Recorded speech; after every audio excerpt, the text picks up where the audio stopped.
It's already the 24th of February, man. The year is just flying by. The year of absolute horror. That's good. The quicker it can get by, the better. It's a Project 2025 year.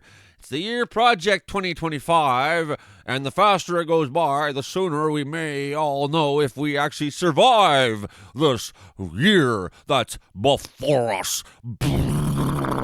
Right today, let's talk about the dirty friggin' truth. Canada's sovereignty is being threatened by American pig bastards. And today, we got lots to say about it. Okay, let's go for the bad news show. There it is. This is bad news. My God. How do you think it happened? Get on! Wow. I'll watch the video later. Hey, climb up in this. Hey, welcome to Resistance Radio. I'm your host, Joey Only here in Wells, British Columbia, talking about how fucking terrible everything is. So if you're just looking for a weather forecast, today's not, today may be your day later, but this morning sure ain't, because I got things to talk about that I'm really serious about. Okay, let's get on with it.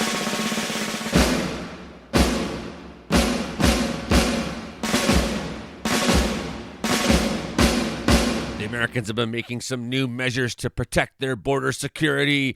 They've taken every measure to secure the border. They've put rocks. They've put new rocks on the U.S.-Canada border on 99th Street in Blaine in late January. New rocks.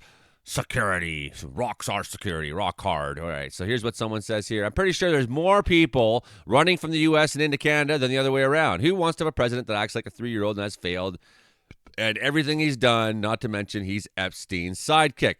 Shane, you are correct. You are correct. In fact, yes, I think the absolute reality is that we need to be aware of our border because of the Americans, that not only some are going to be running here for help, which I'm in favor of helping them. We'll take your broken, huddled masses. We'll take your intellectuals. We'll take your scientists. We'll take your egalitarians. We'll take your progressives. We'll take your good people. We'll take your people who have spirit and heart and care about others. We'll take your kind, citizen, compassionate people. Sure, because that's all that's going to be left with the American that they're trying to build right now. So besides that, I'm worried about armed vigilantes and things like that. I've been concerned about that for a little while. I've been talking about it. So anyways, the rocks have been there for years. It's decorative, done by the owners of the property. You can view them by driving on Zero Avenue. So it's real nice rocks there. That's big news at the U.S. border this morning. Rocks.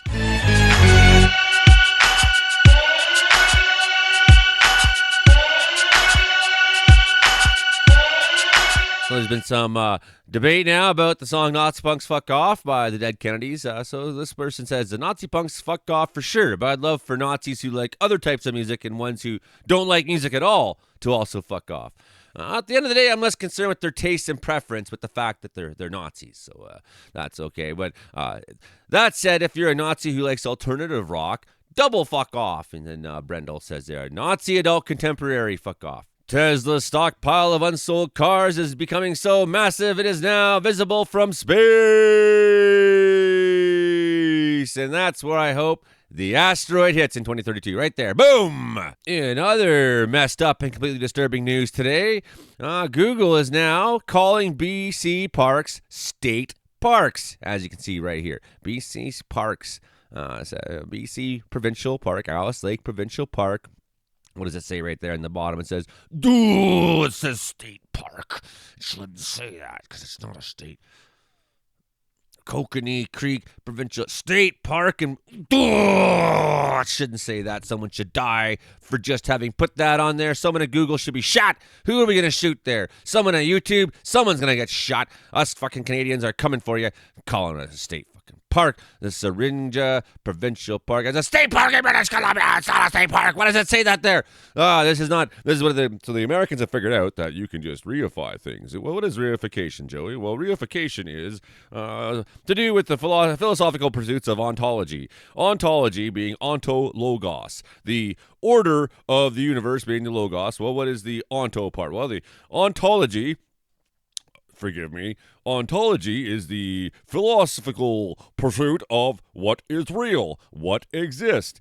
Ontologically speaking, is the Gulf of America actually the Gulf of America? Well, they have reified. To reify something means you name it. You give it a name and you give it an identity.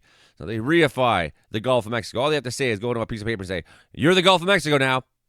Oh, look, it's the Gulf of Mexico now. So that's why I said earlier this last month in one of my videos saying we should annex Alaska, if that's the case, I'm just going to, for now on, refer to Alaska as Joey Land, and now from now on, Alaska is Joey Land, and it's because I said so. I reified it into existence, So this is their weird ontological fucking game they figured out right now, and they're freaking out about it. It's like, well, we can just change the name of stuff and then we own it. It's ours. British Columbia's ours now. It says State Park on Google. We're so fucking smart.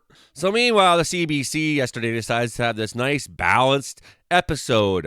Let's check in across Canada with people's opinions about whether we want to be a 51st state or not, which is completely horseshit, CBC. You're a state broadcaster in a time of national crisis. You should not be getting both sides of the opinion. Our sovereignty is under attack. These people are threatening to invade Canada. Whether they say invade yet, they will be threatening that at some point. You start cutting off the oil and gas, we start having these trade wars. They keep threatening, pushing, testing the waters, trying to see how divided we are. I find that I didn't even watch it, so I think people found that most Canadians who are talking on here were not okay with the 51st state rhetoric. Nonetheless, I think it's disturbing, CBC, that you would cover this in such a manner. Okay, did you during 1939? Did you cover both sides of it? Like, well, let's have a discussion today. Let's have an intellectual discussion as to whether or not Hitler should invade Poland, and whether that's a complete breaking of international law or not. Well, I'm Joe Bull Bastard from Winnipeg, and I am in favor of the Nazis. I'm Alberta Al, and I'm in favor of the Nazis too. Thanks for giving me a place to fucking talk about it. Broadcasting a discussion of how citizens feel about a looming illegal annexation of our sovereign nation is the worst and most dangerous decision you could ever have made. Cancel it.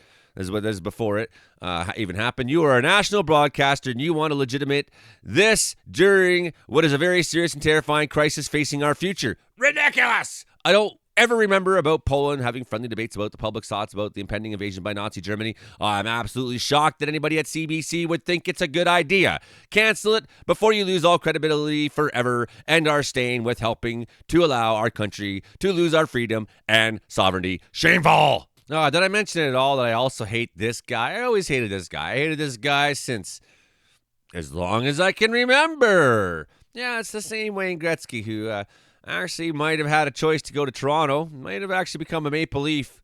Of course, he would have had to play for Harold Ballard, and no human in their right mind would be willing to do that. I get it. Still, he chose to go to Los Angeles so he could hang out with Alan Thicke from Growing Pains. It was like every week it was Gretzky and Alan Thicke, like as if Alan Thicke was some huge mega star. Alan Thicke! Oh, look! Alan Thicke is at hockey games.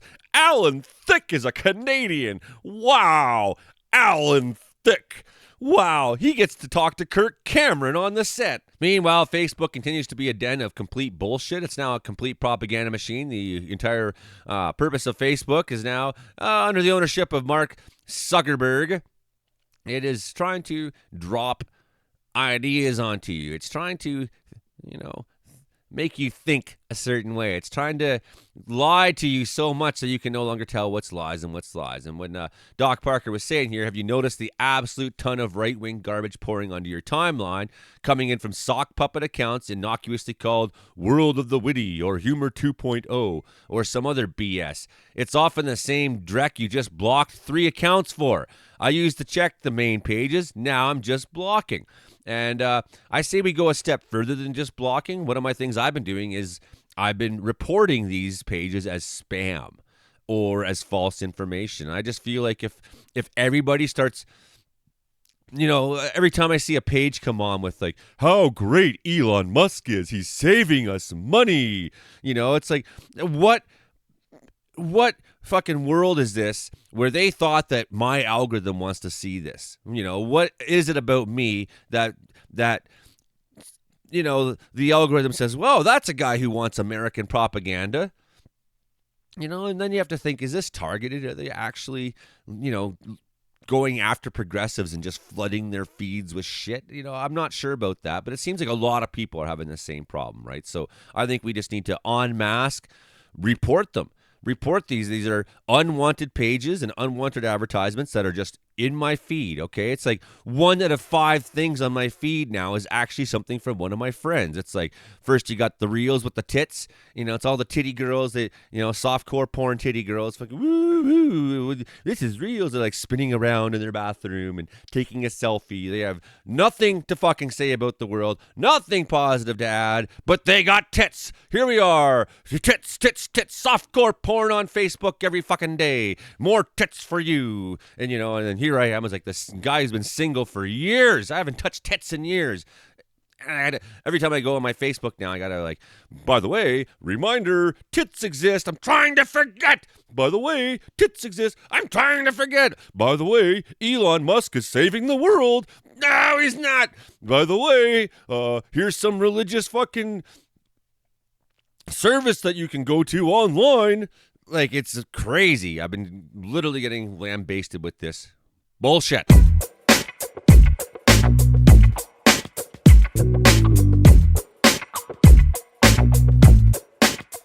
Anyways, you can go look this one up today. In 1987, Trump was having financial difficulties. He had lost $1 billion from 1978 to 1990 because he's a sound businessman. He's a great businessman. So much business skill. And every time you turn around, he's losing $1 billion. So he turned towards Russia. The KGB literally paid for his trip to Russia, and he was recruited by the KGB. You think so? You think that aggressively attacking NATO right after returning from his very first trip to Moscow back then, Trump's trip to Moscow in 1987 was organized by the KGB's travel agency. Get it? Do you get what's going on here? This is not an honest man. This is not a man who represents you. This is a man who either represents corporate oligarchy or possibly Russia itself. The jury is not fully out yet. Does this mean that it would be okay if the military were to bust into his office and shoot him in the head? In almost every case, no, except for Donald Trump. It would be fine if they did that. Yes, I think the U.S. military should kick in his door and shoot him in the fucking head. Was Donald Trump a Russian spy in 1987? Bizarre. Krasnov. In 1987, Donald Trump was codenamed Krasnov. KGB recruited an ex-Soviet officer's explosive testimony is going and making the rounds right now. And you saw there is a passport and all that right there. So, I mean, at least we got some evidence. The Daily Beast publishes, then deletes story alleging, like, they're like, Trump's KGB guy. And then someone's like, by the way, it's true. Like, holy shit, delete it. Okay, who is Arner Musayev? The former USSR KGB officer. So you can look this up. We'll come back with some more on this one as we get more information on this. But Donald Trump is a plant. He's a stooge. He's a scumbag. He's a utter piece of human garbage. He's some sort of filthy excrement that fell out of his mother's ass and was mistaken for a person and was allowed to hang around his equally piece of shit like Father Fred. All right, let's talk about this terrifying piece of literature here. This comes from Lloyd Axworthy. This is the bashing of radicalism. Remember old radical Lloyd Axworthy? He's always trying to push for revolution, wasn't he? He's always trying to end capitalism. Not at all. Not at all. Lloyd Axworthy was always a very, maybe not from the conservative party, but a conservative guy politically. He's just isn't a guy who was out there trying to get attention, right? So this is Lloyd Axworthy. He posted in the Globe and Mail, this guy who had never met before, Volodymyr Vlad Kunko. So he's not a Russian plant, even though he's got a Russian name. Maybe he's a Russian plant. I don't know. And facing an imperialist neighbor, Ukraine offers a cautionary tale for Canada. No, it looks like he's not a Russian plant. It looks like a cautionary tale for Canada. What? Cautionary tale for Canada? What? Do you mean that Ukraine being divided up between United States and Russia would not have any implication on Canada? What? You mean if Europe gets drawn into a war with Russia, they won't be able to protect Canada? What? Are you saying that if Ukraine's sovereignty is non-starter for the Americans, then Canadian sovereignty might not be either? That they might not respect us, that they may even actually possibly potentially invade us? I know people are saying that's not going to happen, but I don't believe it for a fucking second because they've invaded, they had wars almost every year of the American existence, especially as you got into the 19th century, almost every year the United States has been at war with somebody. Almost every year the United States has invaded some small country. Almost every year the CIA backed some coup through the 50s and 60s and 70s, the Contras through the Nicaragua, El Salvador, all these places that the American government put their dirty, filthy little hands in. Do you think that they aren't beyond do you think that these people won't engage in sabotage? Do you think these people won't engage in espionage? Do you think these people won't engage in terrorism or in political manipulation of our system? This is scary stuff. Published by Lloyd Axworthy. Lloyd Axworthy is a former foreign minister and current chair of the World Refugee and Migration Council. That's very nice, Lloyd. He recently authored his memoir, Lloyd Axworthy, My Boring Ass Life in Politics. Why? I bet you people are just lining up to read a book called Lloyd Axworthy, My Life in Politics. I'm sorry, you're not a bad human being. You're just so fucking boring. That's all you guys. That's why people don't want to vote for the Liberals more than anything. They're just they're boring. They sound pedantic and wanky and boring. And Justin Trudeau talks like a girl. That's as deep as the conservative mentality gets when we're talking about this stuff. So Canadians now face a stark reality, living beside a powerful neighbor, presided by an uber president who seeks to erode our sovereignty and absorb us into his imperfect union. And it is true. You look through history. When was it that living next to a flailing, dying, sputtering empire was a good thing? I don't recall when that was. So what was once dismissed as a joke or a negotiating tactic, I didn't dismiss it, Lloyd. Only you people did, because your world's so square. You can't accept the fact that Okay, wait, what was that? Your square world. Trump wants Canada, not for our social safety net, not for our charter of rights or freedoms or our history of cultural tolerance, but for our resources, our minerals, water, oil, and Arctic region minerals. How far will he go? We know he's wielding tariffs as a weapon. We've seen his daily insults directed at our leaders, his mockery of our national identity, all well-worn techniques of ambitious autocrats. We should also brace for more insidious threats, such as interference in our elections. With this tech-obsessed ally, Elon Musk, Mr. Trump will likely work to manipulate our upcoming election, amplifying far-right candidates, undermining trust in our democratic system. Compared to what these two could unleash, past Russia and Chinese meddling might seem amateurish, just softening us up for the kill. While the immediate focus right now is on the tariff war, the larger issue at stake is nothing less than Canada's survival as an independent state. Thank you for being honest, Lloyd Axworthy. We must prepare our democracy to withstand the onslaught, and to do that, we should look to Ukraine as a warning. In early 2019, then Foreign Minister Chrystia Freeland asked me to lead the Canadian Observer mission for Ukraine's presidential election. She recognized this as a turning point in Ukraine's democratic survival. Upon arrival, the threat was obvious. The Putin regime was working to discredit the election and install its loyalists in key positions. A previous pro-Kremlin Ukrainian President Viktor Yanukovych had already tried to drag Ukraine back into Russia's orbit until Ukrainians forced him out. Yet Russia's disinformation and intimidation tactics continued. Ukraine responded with unity, military preparedness, and international partnerships. But here's the sobering truth. Despite all of its resilience, despite the heroism of its people, Ukraine may soon find itself outmuscled. If Mr. Trump and Mr. Putin negotiate a settlement, Ukraine can be forced into territorial concessions or a weakened sense of sovereignty. This should serve as a wake-up call for Canada. Ukraine's struggle shows the dangers of underestimating authoritarian threats, of relying too much on U.S. protection, and of failing to build strong alliances. These are signs that Canadians are already pushing back, boycotting U.S. goods, canceling winter vacations, voicing their defiance in arenas and grocery stores. And it's good to. It's good to boo if you want to boo. It's the one thing you have therapeutically right now. And you know what? If you don't find booing, I might not boo because I'm just not the kind of person to yell loud necessarily. Don't stand up for their fucking song then. Small acts of resistance. It's important. It's important that other Canadians see you do these small acts of resistance. It's important that people people feel that they can say something, do something, and every little small thing you start with can grow into something bigger and more meaningful, can give you a larger sense of purpose, a larger sense of belonging, a larger sense of involvement in our politics, right? It starts with simple acts like booing or not standing. It starts with simple acts like boycotting goods. Eventually, we need to do more than that, yes.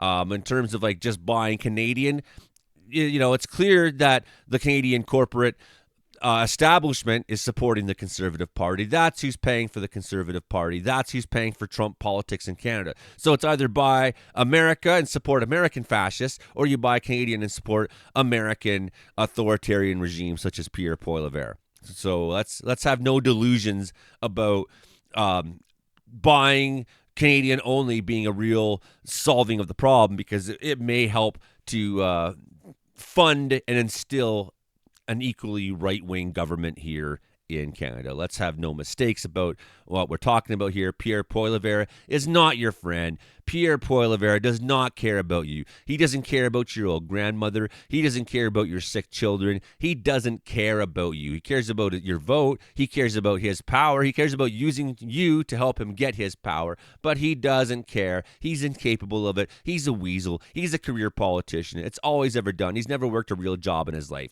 He's never gone firefighting. He's never been a farmer. He's never put his hands in the mud. He's never worked like the people in this country work. They bleed. They go to work. They lose their arms in machines. They die on the job. And here's this motherfucker coming around. He'll take away your workers' rights. He'll take away your 40-hour work week. You watch. That's what these people are about. These people are not about you, the working people. Okay? So, anyways, voicing our defiance in grocery stores and arenas. The real test is yet to come. Will we set aside partisan divides, power struggles, and media bias to use our election as a unified rebuke of Mr. Trump's delusions? It has to happen, folks. We have to crush this Conservative Party and its ridiculous, absurd rhetoric that it's spreading like poison across Canada. Even former Prime Minister Stephen Harper, no stranger to economic pragmatism, said that citizens should accept any level of damage to ensure the country preserves its independence. 5 former prime ministers called for Canadians to fly our flag. Wow. See that? See that? That's a difference between Stephen Harper and Pierre Poilievre. Pierre Poilievre was like, well, the way we fight America is to get closer to them and cozy up to them and suck their balls more and try to be like them and do everything they ask. No, Stephen Harper, who I never actually liked until this moment, a little, that's all. That's all you're going to get, Steve. Fucking Steve. But he says citizens should accept any level of damage. Any level of damage. What does that mean, Joey? It means if your house gets fucking blown up because you're fighting the Americans, so fucking be it. Okay? It means we may have to lay our lives down on the ground. We may have to bleed on our soil to keep these motherfuckers out. That's what Stephen Harper's saying. He's saying it may crush our economy for a while. We may suffer economically, physically, emotionally, militarily. We may have to suffer to ensure that the dream of Canada exists. And I'm no patriot. People who know me know that. But this is important. We don't have to have the same vision of Canada to know what we are and what we are not. Okay? What we are not is American. And anybody who's telling you Canada's broken now, Canada's broken now, we need the Americans to come and fix everything, Canada's broken. This is what toxic people say who are a danger to our country. Okay? That's what traitors say. That's what traitors are saying right now. Parliament must be recalled, ending its past churlish behavior to pass an all-party resolution affirming Canadian independence and asking Canadians to follow suit. Yeah, active efforts to overcome internal trade barriers must be a provincial priority, not just talking points. There must be reckoning on the political plight of our colleges and universities, on the financial plight of our colleges. Following the snafu in international students, the recruitment of our military must be streamlined and peacekeeping restored as career path. Housing the homeless is an imperative. Yeah, it is an imperative. You're right. Beyond our borders, we must forge new diplomatic and economic partnerships with allies. We gotta build out now. We gotta find friends fast. We're in real danger. Canada needs to take bold action, starting with Ukraine. We should secure a defense agreement that deepens military ties, including procurement of Ukraine's advanced drone technology for Arctic security. No more hand-me-downs from the U.S. This is why I was in favor of getting the Saab Gripen aircraft and not the F-35. I think we could do a lot more business with countries like Sweden and Switzerland. But it's not just doing business with countries like that. It's also learning something from their military philosophy. These are not offensively based countries. These are not countries that are going to go beyond their borders to involve themselves in American wars, okay? You're not going to see Sweden go and take part in the war in Afghanistan, the war in Iraq, all these dipshit wars that we had, all these dipshit wars that Canada took part in one way or the other. And Sweden said, no, we won't do that. You look at Switzerland, it's like they have a small town like Wels in Switzerland would have bunker systems, would have underground bunkers, would have machine gun nests.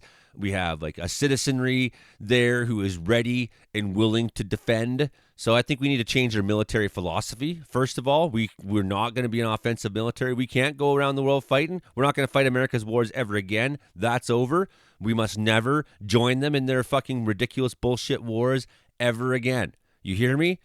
And we need to change our mentality towards defense. I also believe we need to change our gun control policy. I think people who've got a PAL and people who are involved in civic defense should have access to machine guns. I think that because we need to be ready for when these bastards come driving across the border. Beyond defense, we should help in forging a multilateral effort to fill the void left by America's retreat from global leadership. Canada has pioneered international initiatives before on land, on mines, remember landmines, International Criminal Court and human rights. Now we must step up again to combat climate change, corruption, and poverty. Our chairing of the G7 meeting this spring is a prime opportunity, and Russia should not be in attendance, no matter how hard Mr. Trump tries to swing an invite. Ukraine's experience is not a lesson in just defiance. It's a cautionary tale. We have to act now while we have the power to shape our future. He's absolutely correct. Yeah, never mind the terrifying video I watched of a former CSIS agent on Global News. We should bring that one up here sometime. He's on Global News. He's telling people like, well, we should be prepared for espionage and terrorism. And America itself is setting itself up for 9/11. It's making everybody so mad that it's just a matter of time before terrorism against some American, base or establishment out there, some American asset is attacked and destroyed. So got a nice write-up here from John Tard I'm going to read before I head out today. It says, update here. So I posted my political opinion a few times. It's been shared 20,000 times. Just a simple political opinion with zero name calling.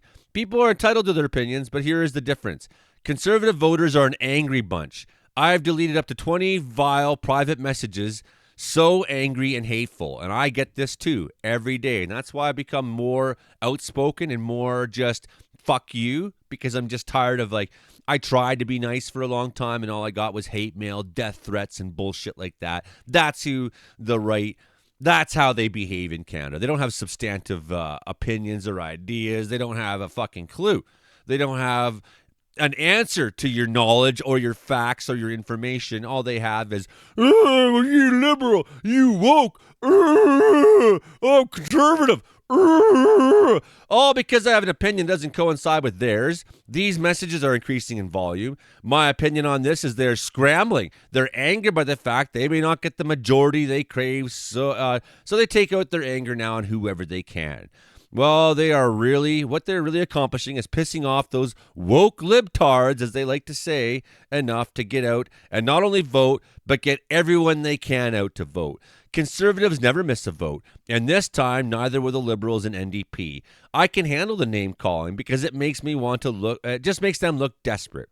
I will continue to have an opinion whether they like it or not. Okay? I'm far from being an expert in politics, but I know enough to have an opinion. If you truly do love Canada, you will see the similarities in Trump and Poilievre. Poilievre is the only candidate supported by Trump and Musk. They are even running the same campaign slogan, America first, Canada first. It's fucking right out in the open for you, people. The last 3 years, the Conservative Party were a two-trick pony. They wanted Trudeau gone, and they wanted to axe the tax, and they pounded that into everyone's heads. For years, that was the game changer. The conservative voters were all in on this. Then something terrible happened to the conservatives. Trudeau announced his resignation. After years of leading a strong majority territory government position focused on the disdain of Trudeau's existence, the Conservatives were in damage control beyond belief. If Trudeau had run in the federal election, the Conservatives would have easily skated to a strong majority. Then Carney appears out of thin air and immediately says he would take the tax off of Canadians. The guy also worked with the Conservatives for almost a decade, was highly regarded by Stephen Harper. Conservatives don't just get the big picture. Andrew Scheer was exactly the same as PP, and he was completely dismantled after being crushed. Scheer is still active in all this. Harper was also responsible for raising the old age security to age 67, and Poilievre would have supported that. So I see that coming for sure. So what did I see today that proved to me that the Conservatives are spiraling?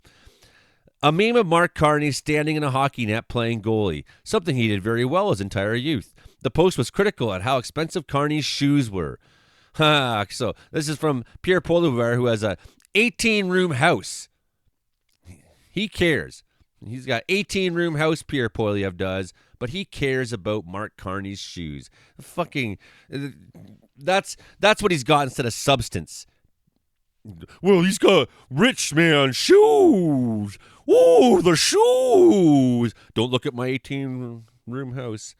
What matters is what a candidate can do for us as a country, not about what shoes they're wearing. The Conservatives are, and this is while Poilievre was saying that while he was wearing like a $2,000 jacket. That was the funny part, right? The Conservatives are spiraling out of control, especially with Pierre Poilievre's ties to America. Canada with Trump tariffs has been made more proud to be Canadian. We aren't idiots. We know PP's strong relationship with Trump. That this isn't a secret. This works heavily against him and his Conservatives. Carney's come straight out and said he wants to negotiate with Trump, and he hasn't even won the Liberal leadership yet. So here's a pick for federal election. Once Carney wins the Liberal leadership, my money's on a minority government between the Liberals and Conservatives, which is unreal because a year ago, Conservatives were gloating the Liberals would lose party status. Their preparation was terrible. They were arrogant. They just assumed that they could just go on they could just win on anti-climate change rhetoric and hate Trudeau and they're turning the kids gay in school, so vote Pierre. The Liberals, if they get a minority, that'll be an unbelievable outcome for them. Lastly, people are coming back to the Liberal Party in droves. Anyway you slice this, there's going to be a ton of pissed off Conservatives at the end of this, and they have nobody to blame but themselves. All the fuck Trudeau flags and axe to tax was child's play. It was childish, and the Liberals are showing the Conservatives how it's done. They're showing what substantive, what real politics means, what real ideas mean, what real policy means. Okay? You can just say forever your catch slogans. Eventually you have to show they mean something. Well, that's not been the case in the United States. Trump ran on slogans and catchphrases and no content whatsoever. And now look at the world we're in. All right, friends, that's a bad news show for today. More coming at you this week. We'll have more weather later on. I just like to kind of get off my chest all the things that are freaking me out. Hit like, share, and subscribe. Tell a friend. Join the channel. Become a member. Become a member on Patreon. Help your sponsorships, because I don't have any corporate sponsor. I don't have anyone above me. I have no bosses. I'm just a guy who talks, and I can't do it without you very much. So thank you very much for all your support, everybody. And that's me for this morning. Bye now.